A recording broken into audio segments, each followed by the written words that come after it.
di bawah ridha Allah pasti surga. Masa ada orang-orang beribadah tapi tidak mengharap surga? Terus maunya apa? Mau neraka. Assalamualaikum warahmatullahi wabarakatuh. Alhamdulillah wassalatu wassalamu ala Rasulillah wa ala alihi washabihi wa mawalah. Allahumma shalli ala Muhammad wa ala ali sayyidina Muhammad. Rabbi shrah li sadri wa yassir li amri wa hlul 'uqdatam min lisani yafqahu qawli. Subhanaka la ilma lana illa ma 'allamtana innaka antal alimul hakim. Amma ba'd. Alhamdulillah, saya sangat senang kembali bertemu bersama para sahabat yang dimuliakan Allah. Di video kali ini kita akan sama-sama belajar bersama, ngaji bareng kepada ceramah Syekh Ali Jaber. Insyaallah mudah-mudahan kita selalu mendapatkan manfaat dan ilmu-ilmu yang bermanfaat dari beliau. Namun sebelum itu, marilah sama-sama kita buka dengan pembacaan basmalah bersama agar kita sama-sama mendapatkan keberkahan daripada Allah Subhanahu wa taala. Mari sama-sama kita buka. Bismillahirrahmanirrahim. Alhamdulillah, sama-sama kita telah buka dengan pembacaan basmalah. Kemudian marilah sama-sama kita kirimkan suratul Fatihah, kita khususkan untuk guru kita, yakni Tuan Syekh Ali Jaber. Ghafarallahu dzunubahum wa syatara uyubahum bi syafaati Rasulillah sallallahu alaihi wasallam. Mudah-mudahan beliau ditempatkan di tempat terbaik di sisi Allah, tempatkan di raudhah min riyadil jannah. Ala hadihin niyah wa likulli niyatin salihah bi barakati ummil Qur'an. Al-Fatihah. A'udzu billahi minasyaitonir rajim. Bismillahirrahmanirrahim. Alhamdulillahirabbil alamin arrahmanir rahim maliki yaumiddin. Iyyaka na'budu wa iyyaka nasta'in. Ihdinas siratal mustaqim.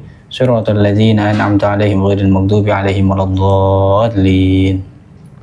Alhamdulillah, telah sama-sama kita kirimkan suratul Fatihah untuk guru kita, dan marilah sama-sama kita simak pencerahan atau ilmu-ilmu, amalan-amalan yang disampaikan oleh guru kita bersama. Mudah-mudahan kita bisa mengamalkan dalam kehidupan kita, mendapatkan manfaat di dunia maupun di akhirat. Amin ya Allah ya Rabbal Alamin. Mari, bismillahirrahmanirrahim. Banyak hal yang kita rugikan tetapi masih bisa kita kembalikan. Saat kita sakit, kita berobat, insya Allah kembali sehat. Kita rugi usaha, kita bisa bangkit dengan usaha lagi, berbisnis lagi, berdagang lagi. Bahkan dalam kehidupan rumah tangga, orang bisa menikah, gagal satu, gagal yang kedua kali, gagal yang ketiga kali. Bisa juga sukses di kawinan yang keempat kalinya. Kita tidak tahu. Tapi maksud saya bisa diatasi persoalannya. Bukan berarti misal kalau kita nikah kemudian gagal, bukan berarti habis kehidupan. Kita masih bisa berkesempatan masing-masing mencari jodoh baru. Barangkali ada yang istri berharap suami bertanggung jawab. Mungkin suami yang pertama tidak bertanggung jawab, jodohnya sampai di sini, mereka pisah. Bukan berarti kehidupannya sudah habis. Dia masih bisa berusaha lagi. Intinya, apapun yang kita rugikan, bisa kita usaha untuk dikembalikan menjadi lebih baik. Kecuali satu, tidak bisa dikembalikan. Umur dan usia kalau sudah berlalu tidak bisa dikembalikan. 1 jam berlalu tidak bisa dikembalikan. Dan Islam mengajarkan kita tidak boleh memfikirkan masa lalunya. Apalagi hal-hal yang buruk, membuat kita lama-kelamaan putus asa. Kalau hal yang lama yang kita lakukan, contoh dosa maksiat, kalau kita ingat terus dosa maksiat tersebut, syaitan mengambil kesempatan untuk membuat kita putus asa dari rahmat Allah. Kita sudah niat taubat, tapi syaitan membuat kita ingat. Apaan kok mau taubat enak-enak, sudah berlaku macam-macam. Gitu datang syaitan. Membuat kita, ya betul, saya malu sama Allah. Taubat, dosa lagi. Taubat, dosa lagi. Taubat, dosa lagi. Sambil datang syaitan, ngapain kok taubat-taubat tidak jelas. Membuat kita putus asa. Padahal Allah sudah menjaminkan diampuni dosa selama kita selalu bertaubat. Allah tidak bosan mengampuni dosa selama kita tidak bosan bertaubat. Seberapapun dosa kita pasti diampuni. Syaratnya taubat. Dosa lagi, ya taubat lagi. Dosa lagi, taubat lagi. Kalau syaitan berhasil menggoda kita untuk berlaku dosa, jangan membuat rahmat Allah tidak berhasil membuat kita taubat. Karena rahmat Allah sangat luas. Sampai Allah berfirman di hadis yang qudsi, "Ya ibna Adam, law balagha dhunubuka anana as-sama' thumma laqitani thumma astaghfartani laghafartu laka ala ma kana minka wala ubali." Anak Adam, kalau dosa-dosamu, ini satu orang, dosa-dosamu sampai ke lapisan langit, saking banyaknya, sampai ke lapisan langit, tetapi kamu selalu beristighfar, aku akan ampuni semuanya dan aku tidak peduli berapa banyaknya, kata Allah. Allah tidak peduli berapa banyak dosa. Yang Allah pedulikan taubat kita, istighfar kita, memohon. Kalau Rasul saja, Nabi Muhammad sallallahu alaihi wasallam berhari istighfar sampai 100 kali, memohon ampun kepada Allah. Apalagi kita. Hal-hal nikmat yang sudah berlalu kita tidak boleh kita lupakan. Pasti kita ingat. Bahkan kalau kita hitungkan dalam usia kita, mana yang lebih banyak kita hadapi? Nikmat atau bala? Pasti lebih banyak nikmat. Tapi kenapa yang difokuskan hanya bala? Sampai kita merasa aku tidak dapat apa-apa. Justru kalau kita membandingkan keadaan kita dengan orang lain, kita bersyukur, alhamdulillah keadaan kita masih lebih baik. Biarpun kita menghadapi berbagai macam ujian. Apalagi bala dan musibah kematian keluarga. Wajar kalau kita manusia sedih atas wafatnya orang tua, atas wafatnya kakek nenek kita, atas wafatnya suami kita, atas wafatnya istri kita, anak kita. Wajar kita sedih. Ya, manusia punya perasaan. Tapi yang tidak wajar berlebihan sampai terbawa kepikiran. Sudah 40 hari, sudah 100 hari, sudah berbulan-bulan, sudah bertahun-tahun orangnya sudah meninggal dunia, tapi orang ini masih sedih. Itu yang tidak diizinkan oleh agama. Karena kesedihan ini membuat terganggu hubungan kita sama Allah.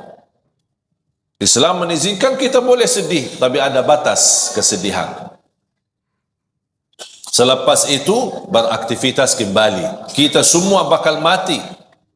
Semua kita akan mati. Yang berguna bukan kesedihan kita terhadap orang yang kita sayangi yang sudah wafat, tetapi doa kita yang berguna. Doakan. Doakan. Saya pernah diundang acara takziah, tahlilan.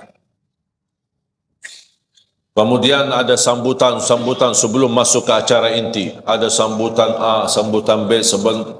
Ini termasuk acara yang paling cepat. Sambutannya cuma sebentar dan satu orang. Baik, yang lain acara sambutannya panjang lebar. Sampai mungkin satu kampung sambutan, baru saya ceramah. Pas saya diundang tuan rumah, ada seorang anak karena meninggal bapaknya, sambil dibawakan di layar, mereka dari keluarga kaya bawakan layar foto-foto dan video masa-masa lalu, kesenangan mereka, makan bersama, umrah bersama, jalan-jalan bersama, naik kapal bersama, kemana laut, kemana, semua ditayangkan di acara. Sambil anaknya yang perempuan ini sambil cerita bagaimana ayahnya, bagaimana kasih sayangnya, sambil nangis. Saya fikir baru kemarin meninggal. Ternyata sudah 1 tahun. Dan segitu sedihnya, nangisnya. Itu yang namanya berlebihan. Bukan masalah acaranya, kesedihan itu tidak boleh. Karena bisa menjadi tanda kita tidak menerima takdir Allah. Dan syaitan mengambil kesempatan masuk di situ. Coba, apa salah ayahmu? Sambil dicabut nyawanya. Padahal ayah kamu kan baik. Begitu bisikan syaitan. Membuat kita kefikiran. Padahal kita tahu kematian itu haqqul yakin. Semua bakal mati. Kalau ada yang boleh kekal, itu Nabi Muhammad sallallahu alaihi wasallam. Karena di saat sakaratul maut, Allah tawarkan melalui malaikatul maut.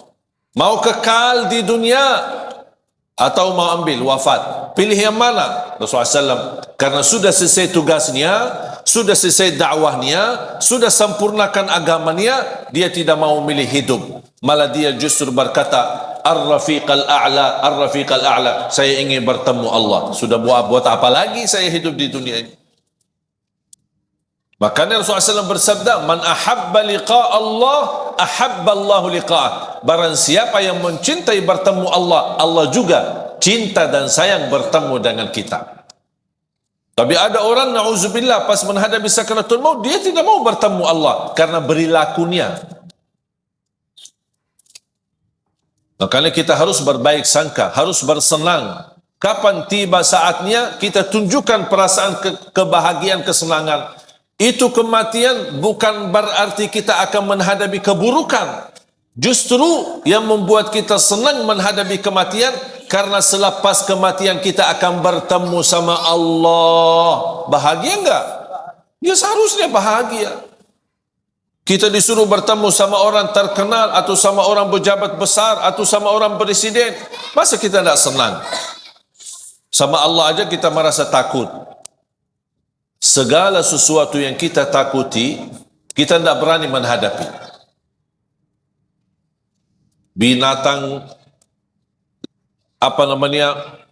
yang membahayakan apa, atau ada seorang preman yang mengganggu kita dan orang zalim, kita melewati jalannya aja kita tidak berani, takut.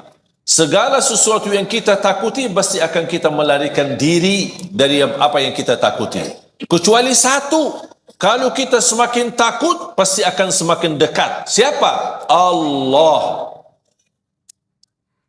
Tak ada orang mukmin yang takut sama Allah tapi dia kabur. Mau kabur ke mana? Mau ke mana lari?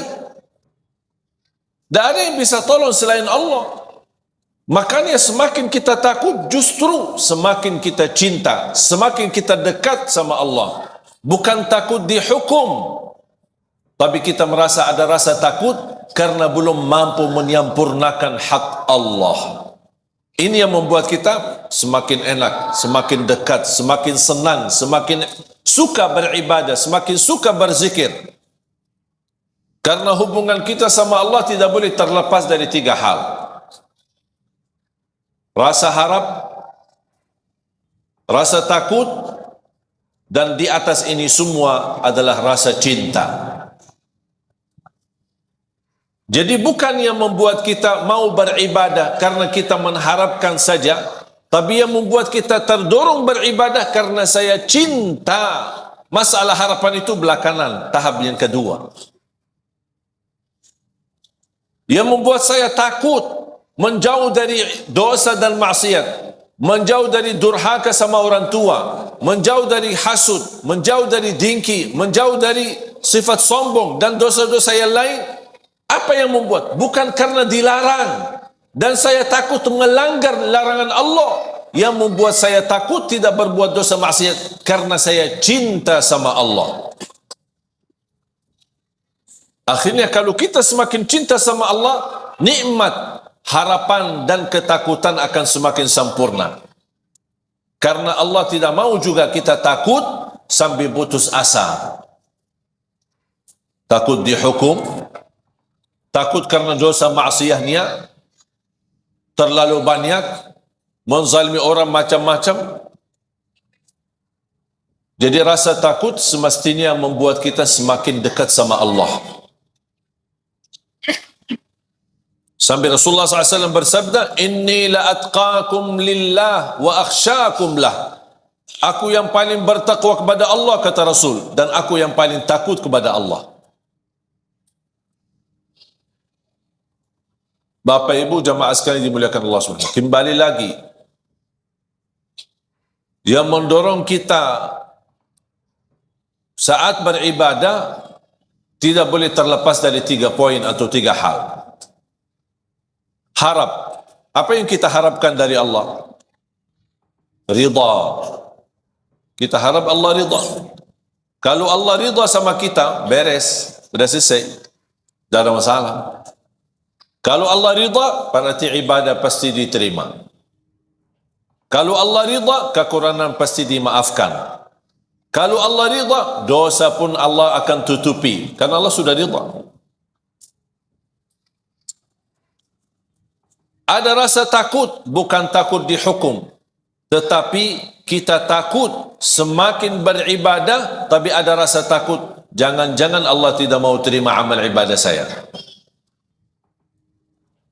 Oh, barangkali ibadah saya belum baik, barangkali belum ikhlas, barangkali belum sempurna, ada kekurangan khusyuk. Saya kadang-kadang suka berzikir, tapi lebih banyak suka malas. Ini muncul rasa takut. Takut kekurangan ibadahnya, tidak sesuai dengan perintah, tidak sesuai dengan ajaran agama, tidak sesuai untuk meniru Nabi Muhammad sallallahu alaihi wasallam. Dan rasa takut itu akan mendorong kita akan semakin lebih baik.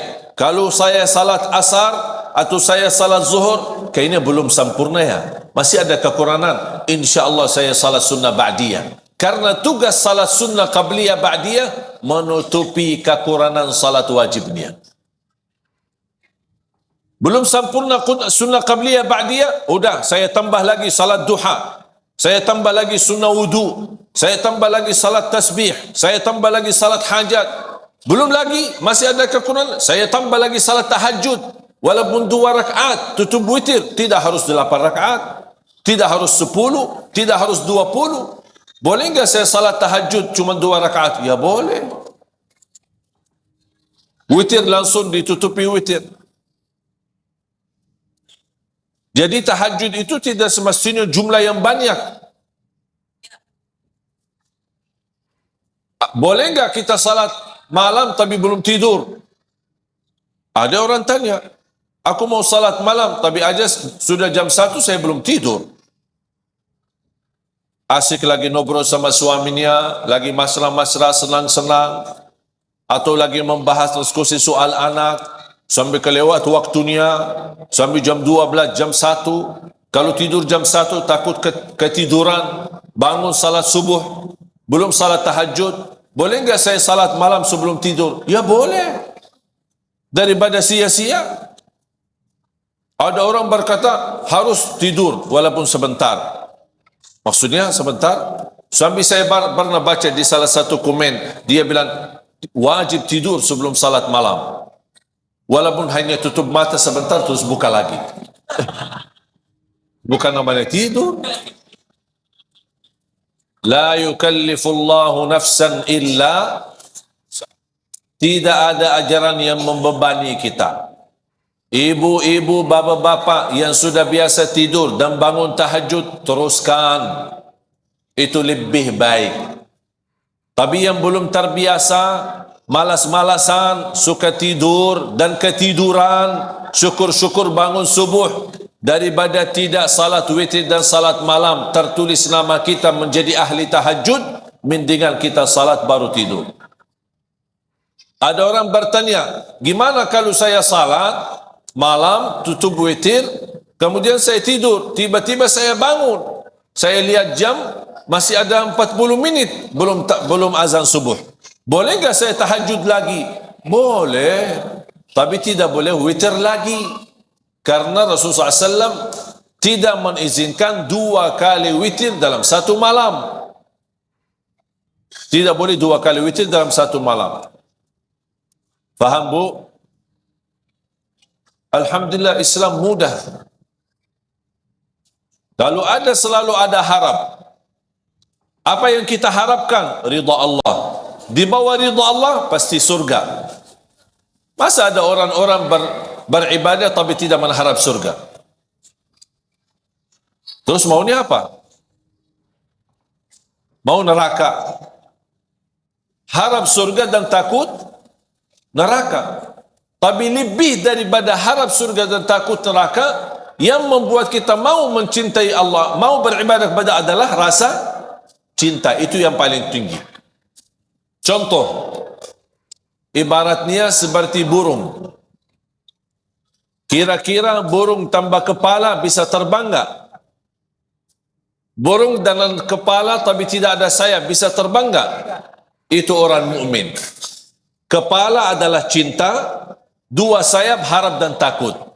Harus tiga-tiganya ada supaya hubungan kita sama Allah semakin baik. Bisa terbang. Tapi kalau kepala ada cinta sama Allah, ada orang cinta tapi ibadahnya tidak jalan. Tidak ada harap, tidak ada takut, tidak ada perasaan sama sekali. Tidak bisa jalan. Sampai ada orang berkata, aku tidak, kalau Allah takdirkan saya masuk neraka, ya tidak apa-apa, saya ikhlas kok. Masa begitu doanya? Ya Allah, saya kalau tidak diizinkan masuk surga, ya tidak apa-apa. Itu namanya orang beribadah tapi tidak ada harapan. Tidak mau harap ridha, tidak harap surga, tidak takut neraka. Ya tidak apa-apa. Itu tidak bisa. Cinta ada, rasa harapan ada, dan juga takut ada. Takut amalan ibadahnya ditolak. Takut tidak diterima. Takut tidak sempurna. Takut sia-sia. Iman ada yang amalannya sia-sia, ada. Sampai Allah ceritakan dalam Al-Quran, alladzina dhalla sa'yuhum fil hayati dunya wa hum yahsabuna annahum yuhsinuna sun'a. Mereka yang merugi adalah yang datang di hari kiamat. Dia merasa dirinya telah berbuat banyak kebaikan, tapi kenyataannya di hari kiamat merugi semuanya karena mereka tidak ikhlas lillahi ta'ala. Sia-sia. Kalau orang mukmin dia takut amalannya jadi sia-sia. Dia takut amalannya menjadi riya. Berarti ada sifat takut. Jadi kembali lagi ingat, seperti burung. Kepalanya adalah cinta, rasa cinta. Dua sayap harapan dan takut sama Allah Subhanahu wa taala. Sama seperti ada orang bekerja. Apa yang diharapkan? Upah. Masa dia mau bekerja, ya terserah bos. Kalau mau kasih gaji boleh, tidak mau kasih tidak apa-apa. Ada yang mau enggak gitu? Tidak ada yang mau. Kalau dipotong aja pasti dia ngamuk. Pak, kenapa dipotong gaji saya? Oh, karena sudah 3 kali telat. Karena denda, karena hukuman. Allah juga maha adil. Yang berlaku kita sama manusia, berlaku sama Allah Subhanahu wa ta'ala. Dan Allah Subhanahu wa ta'ala walaupun maha adil, Allah lebih banyak menjalankan kasih sayangnya kepada kita daripada keadilannya. Contoh, A'udzu billahi minasyaitonir rajim. Bismillahirrahmanirrahim. Walau yu'akhidhu Allahu an-nasa bima kasabu ma taraka 'ala dhahriha min dabbah, walakin yu'akhiruhum ila ajalin musamma. فإذا جاء أجلهم فإن الله كان بعباده بصيرا. Surah Fatir, surah 35 ayat 45. Sekiranya Allah menghukumkan manusia atas setiap salah, niscaya tidak ada makhluk yang mampu hidup di muka bumi. Itu namanya adil. Karena sistem adil, yang salah wajib apa? Yang salah wajib dihukum. Kalau orang salah kemudian kena hukuman, itu namanya adil tidak? Yang tidak adil kalau ada salah tapi tidak ada hukuman, itu namanya tidak adil. Menurut ayat ini, surah 35 ayat 45, sekiranya Allah berkenan menjalankan keadilannya terhadap perilaku manusia, setiap salah, setiap dosa kena hukuman Allah. Contoh, dosa mata, dicabut nikmat mata. Hukuman. Dosa tangan, dicabut nikmat tangan. Ketiduran salat subuh, bertambah bau badan kita. Ada dosa lagi, dosa riba, dosa apa saja, ada kena hukuman. Menurut ayat ini, kalau Allah berkenan menghukum manusia setiap dosa dan maksiatnya, niscaya tidak ada makhluk, jangankan manusia, tidak ada makhluk termasuk binatang, tidak ada makhluk yang mampu hidup di muka bumi. Kenapa? Karena habis dihukum Allah. Sudah habis. Tetapi Allah subhanahu wa ta'ala menunda sampai di hari pembalasan. Tidak dihukum. Bayangkan aja, kalau setiap dosa, bau badan kita. Dosa lagi, tambah keras bau badan kita. Dosa lagi, bertambah keras bau badan kita. Kira-kira berani nggak keluar rumah? Langsung ditandain orang. Nih bau ya, dosanya banyak. Langsung ditandain orang. Malu kita sama orang. Makanya, tanda sesuatu salah atau dosa apa? Ada dua tanda. Kadang-kadang ada orang melakukan sesuatu, tapi dia berkata, tidak apa-apa. Mau nggak tahu ini salah atau tidak? Lihat dua hal. Pertama, ada nggak sesuatu di hati tidak enak? Kalau muncul perasaan di hati tidak enak, berarti itu tidak benar. Tinggalkan saja. Jangan kesana kemari cari fatwa. Majelis ulama, kiai, ustaz. Kalau sudah muncul perasaan di hati tidak enak, jauhkan. Kalau bukan haram, berarti syubhat. Syubhat. Hati-hati dari syubhat. Islam mengajarkan hal-hal yang tidak jelas pun kita jauhi. Apalagi kalau sudah jelas haram. Tanda yang kedua, kalau kita melakukan hal tersebut, kita malu dilihat orang. Paham bu? Saya ulang lagi. Tanda yang pertama, apa yang kita lakukan atau ada yang mau melakukan sesuatu, kalau muncul perasaan di hati tidak enak, berarti jangan dilakukan. Walaupun ada kiai, ustaz bilang boleh. Tanya diri, jangan tanya ustaz. Tanya hati. Kalau hatinya tidak enak, itu fitrah. Tidak mungkin Allah memberikan hati tidak enak kalau sesuatu yang boleh. Kalau sesuatu boleh dalam pandangan agama, pasti hati enak. Kalau sesuatu yang tidak boleh, walaupun kita belum faham karena masih bodoh agama, tapi muncul perasaan tidak enak, berarti sudah cukup menjadi tanda Anda jauhi. Cukup. Walaupun hal itu tidak haram 100% atau tidak jelas haramnya, kalau muncul perasaan tidak enak, itu tanda kalau tidak haram berarti syubhat. Syubhat artinya belum jelas. Islam mengajarkan kalau belum jelas, mendingan tidak usah. Daripada salah. Tanda yang kedua, kalau kita lakukan, muncul perasaan, kalau ayah saya tahu, malu. Berarti tidak benar itu. Kalau guru saya tahu, pasti marah. Berarti tidak benar. Berarti kalau ada tanda malu dilihat sama orang atau ditahu sama orang, berarti ketahuilah yang kita lakukan itu tidak benar, tidak baik. Sudah faham? Dan ini bukan kata saya. Itu kata Rasulullah sallallahu alaihi wasallam. Wal ithmu ma haka fi nafsika wa karihta an yattali'a alaihi nas. Dosa dan keburukan adalah yang jengkel di hati, ada perasaan tidak enak, kayak rasa gatal, kefikiran, gimana ya, itu sudah Rasul kasih tahu. Berarti Rasul mengajarkan kita tanya hatimu dulu, tanya hatimu dulu. Hati yang suci, hati yang fitrah, insya Allah tidak mungkin terima kemungkaran, tidak mungkin terima kebatilan, kecuali na'udzubillah kalau hatinya munafik, semuanya halal. Bahkan yang haram jadi halal, boleh. Korupsi dia membolehkan. Malah bagi uang korupsi untuk haji. Enak. Dia fikir Allah mau terima. Allah maha baik dan Allah tidak terima selain yang baik.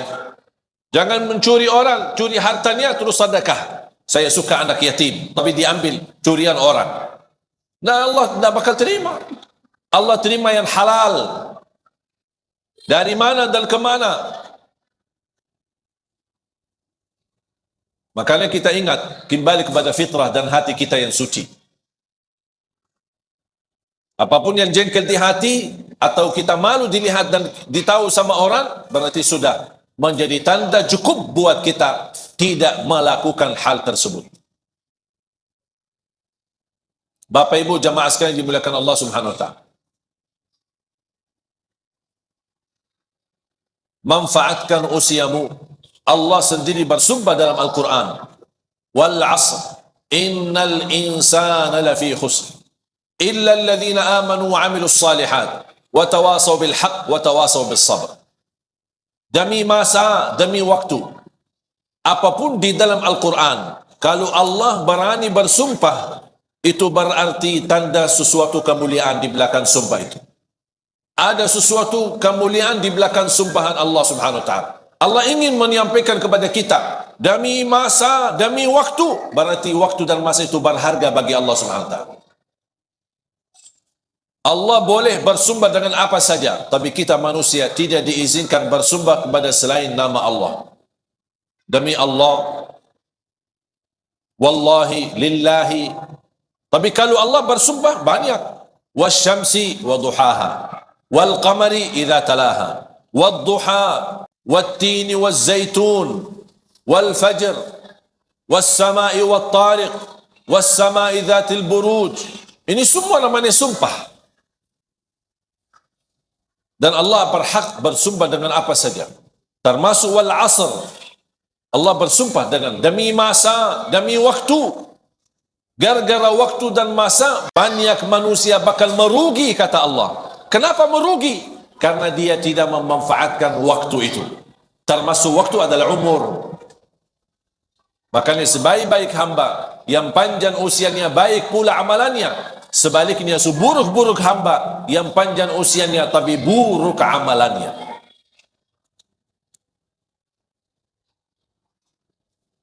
Jangan sampai menjadi orang yang merugi. Masih diberikan apa lagi nikmat sehat. Manfaatkan nikmat sehatmu sebelum kesakitanmu. Jangan kita hanya kenal Allah pas saat sakit. Sudah sakit, tidak akan maksimal. Dulu masih sehat, tapi tidak salat. Pas begitu sakit, tidak bisa berdiri. Terpaksa salat duduk. Makanya di dalam keadaan duduk, pasti pahalanya tidak sempurna. Siapa yang diberikan kesempurnaan pahala ketika dia sakit? Kalau dia di masa sehat, tetap masih beribadah. Ketika dia sakit, Allah tidak akan menurani kesempurnaan pahalanya.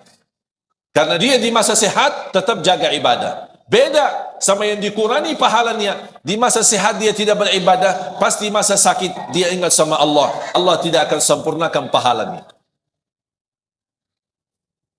Makanya Rasulullah SAW mengingatkan, manfaatkan usia kuatmu di saat kuat, masih muda. Sebelum kelemahanmu, di saat lemah sudah tidak kuat. Manfaatkan usia mudamu sebelum usia tuamu. Manfaatkan kekayaanmu sebelum kemiskinanmu. Manfaatkan usia kesehatanmu sebelum kesakitanmu. Manfaatkan kehidupanmu sebelum menghadapi kematianmu. Ini Rasul mengajarkan, manfaatkan. Pasti orang yang lagi sehat beda sama orang yang sakit. Yang sehat kan masih bisa beraktivitas, ikut bantu panitia, ikut masjid, bisa bola balik ke masjid. Kalau yang sakit, tidak setiap waktu bisa ke masjid. Makanya Rasul mengajarkan, manfaatkan nikmat sehatmu. Di usia muda, tidak mungkin sama dengan usia tua. Aktivitasnya pasti berkurang. Apalagi sudah pensiun. Apa sih, mau kemana sih? Tidak ada, diam di rumah. Sampai ribut-ribut di rumah. Sampai semua keluarga besar merasa terganggu. Pak, tidak ada kerjaannya. Oh, lagi tidak ada kerjaan, sudah pensiun. Matiin TV, hidupin TV, matiin AC, hidupin AC. Mau kemana? Dari mana? Sudah tidak ada kerjaan lagi. Tidak ada kerjaan. Beda sama orang yang ada kesibukan dalam kebaikan. Saat kita ada harta, jangan lupa kita sisakan rezeki buat nafkah, infak, sedekah, kebaikan. Kenapa? Karena bisa nanti satu saat kita miskin, tidak berkesempatan. Makanya Islam menajarkan, di saat masih ada, manfaatkan di ketika ada untuk di jalan Allah Subhanahu wa taala. Supaya Allah ganti. Kalau tidak dapat diganti di dunia, dijamin akan diganti berlipat ganda di akhirat. Sampai 700 kali lipat. Dan selalu saya berkata, isilah tabungan rekening akhirat sebelum tabungan rekening dunia. Kalau tabungan rekening dunia yang kita fokuskan untuk isi, besok kita meninggal, kita yang isi, kita yang capek kumpulkan, tapi dimanfaatkan orang lain. Ahli waris. Syukur-syukur kalau ahli waris salih-salihah. Kalau tidak ribut-ribut. Tapi kalau kita isi tabungan akhirat, siapa yang bermanfaat bukan buat ahli waris, tapi manfaatnya buat diri kita. Makanya kata ulama, rizki yang sesungguhnya bukan yang kita simpan, bukan yang kita wariskan kepada ahli waris, tapi rizki yang adalah yang milik kita, yang kita akan bakal ketemu adalah yang kita buatkan di jalan Allah. Yang kita keluarkan di jalan Allah berarti ini buat diri kita, bukan buat siapa-siapa. Sedekah subuh disertai doa. Walaupun ibu-ibu lagi halangan tidak salat, boleh enggak kita tetap jalani sedekah di waktu subuh? Tetap masih boleh. Isi sedekah disertai doa. Contoh, ya Allah, aku mohon dengan berkat sedekah ini, sembuhkan kedua orang tua. Kalau orang tua lagi sakit.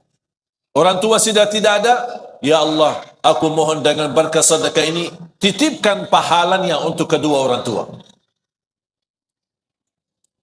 Yang sudah lama menikah, belum punya keturunan, ya Allah, aku mohon dengan berkat sedekah ini, mudahkan keturunan dan dahsyat dan kekuatan sedekah subuh.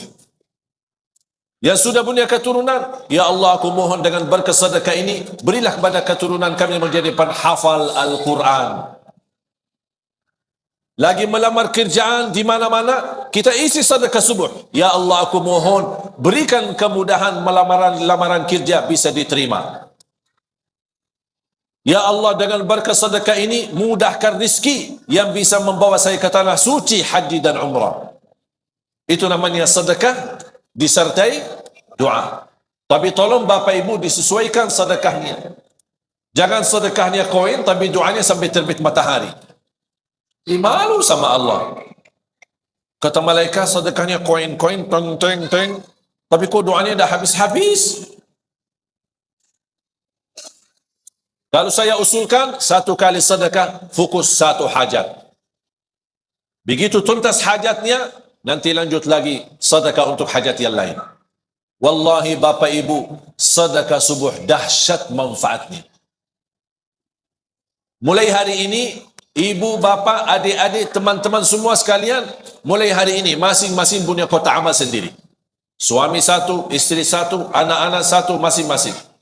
Termasuk anak-anak kita, supaya diajarkan dari kecil. Anak bayi kita, ibu yang masukin sedekahnya atas nama si bayi itu. Supaya mereka tertanam dari kecil, cinta sedekah. Cinta memberi. Karena ini sifat-sifat para nabi, para awliya, para salihin, memberi. Rasul pun tidak punya apa-apa, tapi suka memberi. Makanya isi sedekah termasuk anak-anak kita. Ajarin anak-anak untuk bisa berdoa. Lagi menghadapi ujian, isi sedekah subuh. Ya Allah, mudahkan ujian biar saya lulus. Ajarin. Segala hajatnya sekecil apapun, insya Allah diberikan kemudahan oleh Allah Subhanahu Wa Taala. Ajarin anak-anak kita seperti itu. Ketika sudah isi kotak amal atau botol atau kaleng, langsung sedekahkan dengan segala isinya. Kalau sudah isi, sudah full, tidak bisa isi lagi, sedekahkan. Dan saya nasihatkan, jangan dicoba buka kotak amal tersebut. Jangan dibuka. Saya khawatir kalau dibuka, rubah fikiran. Lumayan ini. Apalagi ada tagihan bulan ini, ada tagihan sana, tagihan sini. Udah. Karena sifat manusia, cinta harta. Cinta harta. Biar orang susah, payah, miskin, tapi cinta tetap harta. Ketika muncul ada pemberian, dia tidak mau. Makanya saya bilang, ketika kotak amal, jangan dibuka. Tutup mata, serahkan aja. Boleh ke masjid, ke musalla, kepada salah satu pengurus yang kita percaya, atau ke yayasan, ini tolong silahkan, bebas digunakan. Sedekah buat tahfizul Quran, bina anak-anak hafiz Quran, apa saja boleh kita sedekahi. anak yatim, orang miskin, du'afa, bisa kita kumpulkan. Sekali lagi, jangan dibuka ya. Setuju? Sudah isi, bismillah, ikhlas, lillahi ta'ala. Datang syaitan, buka aja, lihat aja isinya, biar ibu tahu berapa jumlah sedekahnya. Dah usah terima. Dah, maaf syaitan, saya tidak mau. Saya tidak mau tahu. Saya lillahi ta'ala, sekecil apapun, seikhlas apapun, sebanyak apapun, lillahi ta'ala. Dan saya sudah mengajarkan diri saya lebih baik banyak ikhlas daripada sedikit tidak ikhlas. Setuju? Apaan setuju? Banyak ikhlas daripada biasanya apa? Oh, sedikit ikhlas daripada banyak. Itu 2018. Sekarang 2019. Kita masih semua berubah. Semua kata-kata yang dulu kita ganti. Ganti semuanya. Lebih baik banyak ikhlas daripada sedikit tidak ikhlas. Ini selalu kita niatkan. InsyaAllah akan Allah hantarkan rezeki lebih daripada kecukupan. Yang bisa berguna buat diri kita, berguna juga buat umat. Yang terakhir, saya ingatkan ada satu hal yang sangat penting. Ya, silakan baru.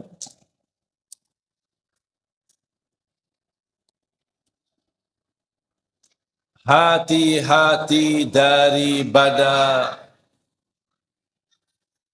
dosa jariah.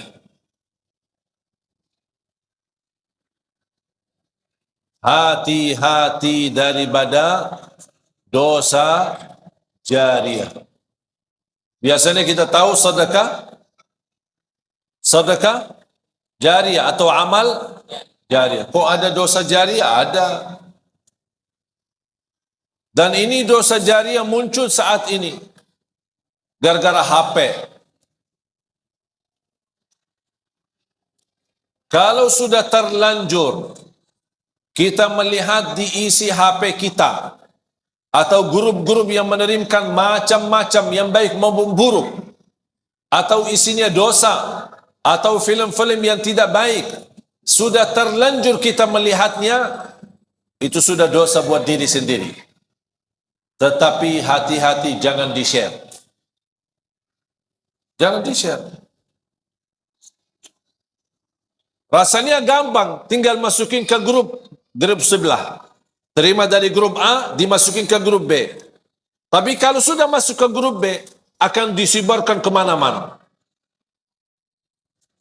Itulah yang akan kita bawa dosanya sampai hari kiamat.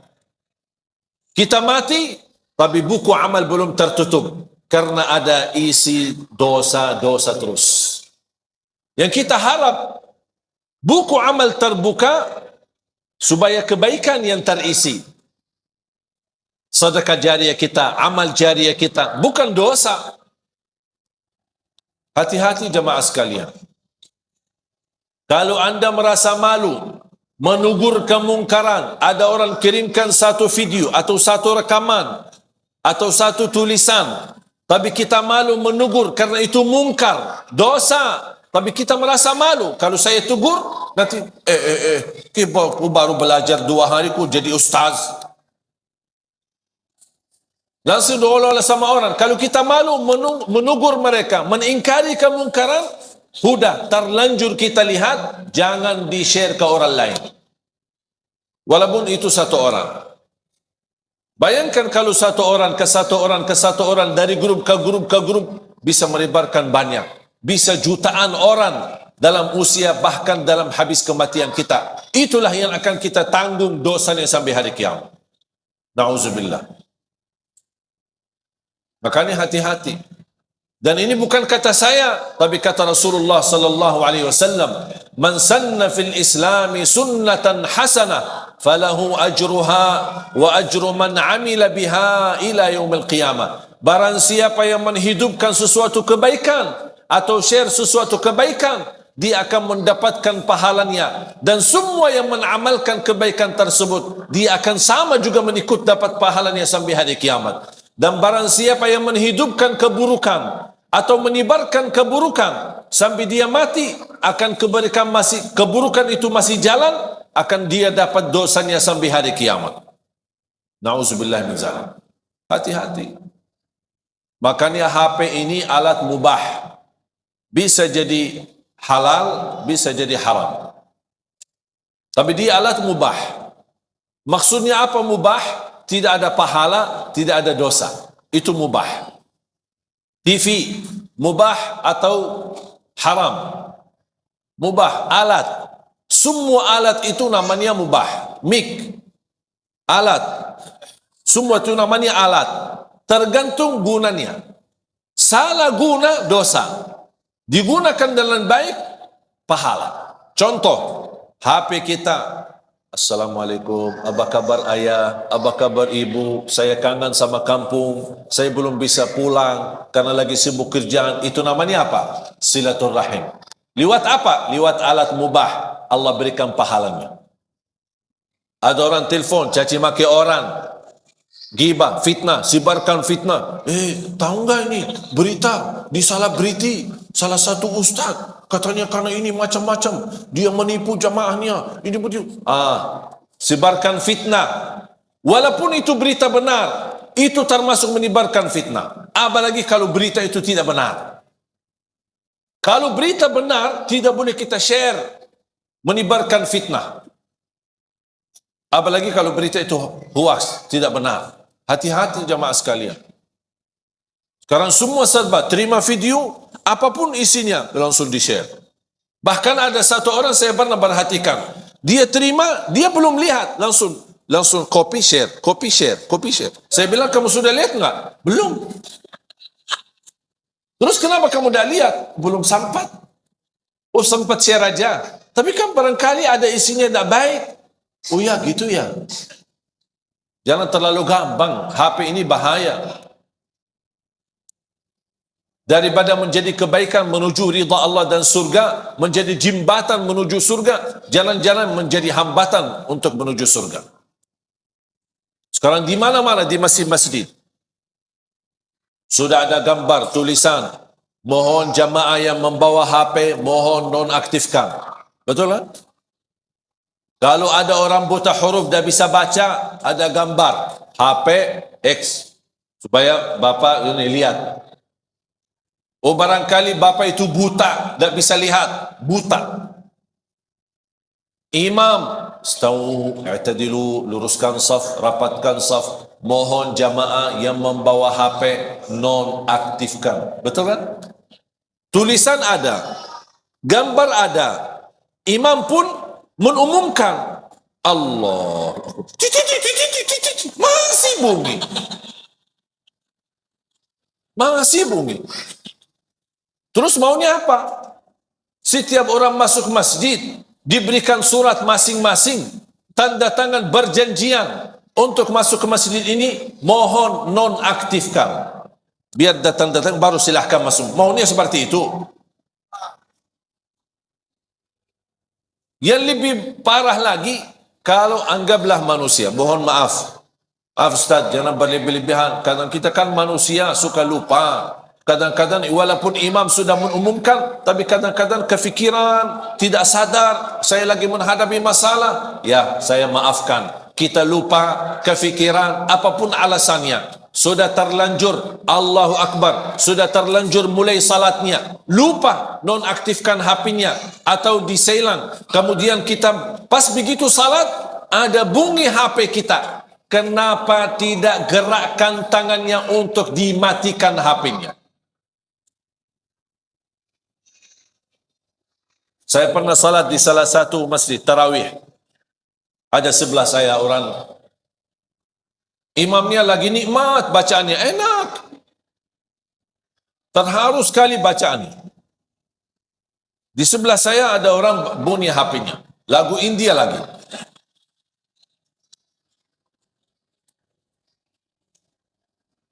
Alhamdulillah tidak bunyi lama, sebentar yang ini terus mati.